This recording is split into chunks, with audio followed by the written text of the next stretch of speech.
حطي المشابك في المقشة وما تشيليش بعد كده هم تنظيف المطبخ خالص، بجد بطريقة سهلة وبسيطة جدا هنستفاد ان شاء الله. بس بالله عليكي لو استفدتي من الفكرة وعجبتك ما تنسيش ترفعي الفيديو بلايك وكومنت حلو وتقولي لي رأيك في الفكرة دي، بجد مش هنشيل هم تنظيف المطبخ بعد كده.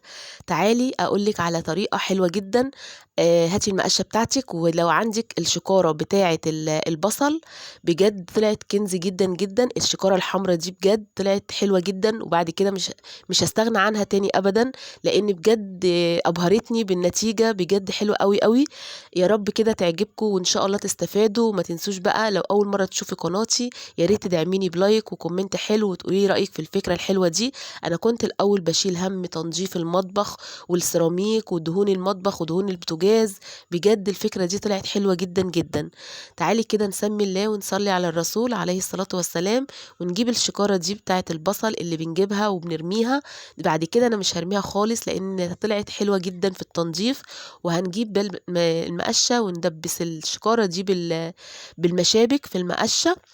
وهنشوف بقى انا عملت خلطة كده بجد هنزلها لكم ان شاء الله الفيديو الجاي عشان ما اطولش عليكم، هنزلها لكم وهتعجبكم جدا. عملت خلطة للتنظيف ابهرتني في النتيجة. حطيت بقى فيها الشكارة ديت ونضفت بيها المطبخ والسيراميك طلع فلة. بصوا هوريكم الطريقة اهي. بصوا كده المشبك دبست الشكارة دي في المقشة بالمشابك، بجد يعني طريقة حلوة جدا. كنت الأول بحط سلك على المقشة وكنت بدعك بيها، بس طبعا السلك بيتلف كده على المقشة أو يتخلع أو ما يبقاش يعني كويس. دي بقى الطريقة دي حلوة جدا جدا. ساعدتني بجد في التنظيف ومسهلت عليا تنظيف المطبخ جدا. بس سامحوني بقى المكان عندي ضيق فاعذروني، يعني ادعوا لي دعوة حلوة ربنا يوسع عليا وعليكم يا رب اللهم امين، ويوسعها علينا كده ويرزقنا بمطبخ كبير كده نعرف ننظف ونصور فيه حلو كده. ده المكان اللي فوق البوتاجاز عندي، وادي الماسورة بتاعة الغاز. طبعا بتبقى عليها دهون البوتاجاز كله بيطلع عليها طبعا، وبتكون عايزة نظافة عميقة. الخلطة اللي عملتها ديت وحطيت فيها الشكارة بتاعة البصل دي أخدت منها بجد ونضفت نظافة حلوة جدا. لو كنت نفسي أسمعكم صوت النظافة أو صوت تزييق السيراميك زي ما بنقول، بجد كانت هتعجبكم جدا. أكيد طبعا الإضاءة موضحة إن السيراميك بقى يلمع إزاي. انا كنت الاول شغاله وبعد كده ما كنتش هصور صراحه، بس قلت اقول لكم على الفكره ديت علشان كلنا نستفاد. طبعا كلنا بنحب ننقل افكار بعض ونقول لبعض الافكار علشان نستفاد. انا الاول كنت شغاله وبعد كده قلت لا انا هصور واقول لكم على الفكره برضو عشان لعل وعسى ان حد ما يكونش عارفها ويستفاد منها. ويا رب كده اللي يستفاد يدعي لي دعوه حلوه بظهر الغيب ولكم بالمثل باذن الله. كده هبتدي بقى النظافة بتاعة المطبخ. طبعا رمضان خلص بسرعة يعني، ربنا يعيد علينا وعليكم الأيام بخير.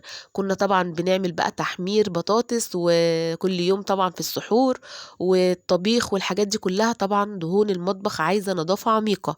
أكيد طبعا كلنا قايمين دلوقتي بدور النظافة، وربنا يعيننا ويعينكم يا رب اللهم أمين.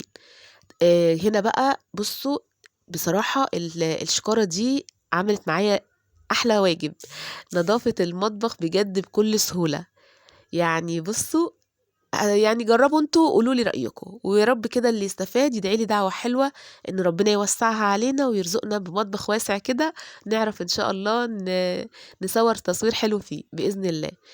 هنا بقى بصوا بجد بالمقشة كده كنت الأول بتعذبني صراحة الجزء دوت علشان عالي كده ومش ما كنتش بعرف، لأن بصوا البوتاجاز تحتيه على طول، فما كنتش بعرف أخرج البوتاجاز لأن طبعا محكومة بالخرطوم بتاع الغاز مش كبير يعني، فمش بعرف أخرج البوتاجاز من المكان دوت.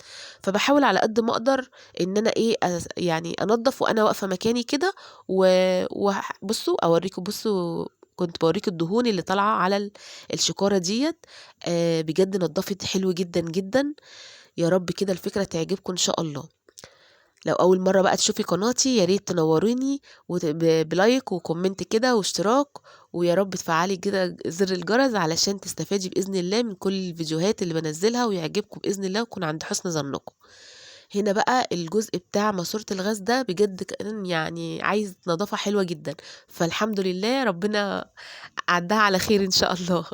بُصّوا بقى هنا المقشّة القديمة دي أو المكسورة دي أنا مخلّياها لنضافة الشيش أو السلك أو الشبابيك عامةً، دي حلوة جدًا، جدًا في التنضيف، برضه حطيتها في الخلطة اللي باقول لكم عليها، هاسيب لكم إن شاء الله اللينك في أول تعليق مثبت بإذن الله. عملتها وكانت حلوة جدًا، جدًا. إن شاء الله تعجبكم وتستفادوا منها. هنا بقى نضفت الشباك بجد كان حلو جدًا بعد ما نضفته عجبني أوي. بالمقشة ديّة باخلّي الشباك طبعًا بينضف حلو أوي بالفرشة دي أو المقشة، أيًا كان بقى اللي عندِك فرشة أو مقشة باخلّيها لنضافة الشبابيك والشيش. يا رب كده يعيد علينا وعليكم الأيام بخير، خلص رمضان بسرعة جدًا وجه العيد وتنظيفات العيد، كلنا طبعًا في الوقت دوّة بننضّف وهنبتدي كده حملة تنظيفات مع بعض، كل يوم نعمل حاجة وإن شاء الله ربنا يعيننا ويقوينا بإذن الله. يا ريت بقى ما تنسيش اللايك والكومنت وتقولي لي رأيِك في الوصفة النهارده، إحنا كده يعتبر معانا وصفتين، قولي لي بقى رأيكم فيهم. كل سنة وانتم طيبين وربنا يعيد علينا وعليكم الأيام بخير إن شاء الله وربنا يجعله عيد سعيد علينا وعليكم بإذن الله. هنا بقى بفتح كده السلك وانضفه من ورا ومن قدام لان ده عندي الشباك ده بيتفتح، يعني دي ميزة الحمد لله ان هو بيتفتح ان انت تعرفي تنضفي السلك من ورا من الظهر يعني. فبنضفه بقى من ورا ومن قدام كده وبفتح الشباك وانضفه من ورا. وده بقى الخشب طبعًا بالخلطة اللي باقول لكم عليها ديّة بقى منوّر وحلو جدًا صراحة نضّفته نضافة حلوة جدًا. يا ريت بقى ما تنسيش اللايك وتقولي لي كده إيه رأيِك في الوصفات بتاعة النهارده، ولو بتعملي منها حاجة عرّفيني وكلنا بنستفاد من بعض، وهاستنى رأيكم كده في الكومنتات إن شاء الله. يا رب الفيديو النهارده يكون عجبكم، والسلام عليكم ورحمة الله وبركاته.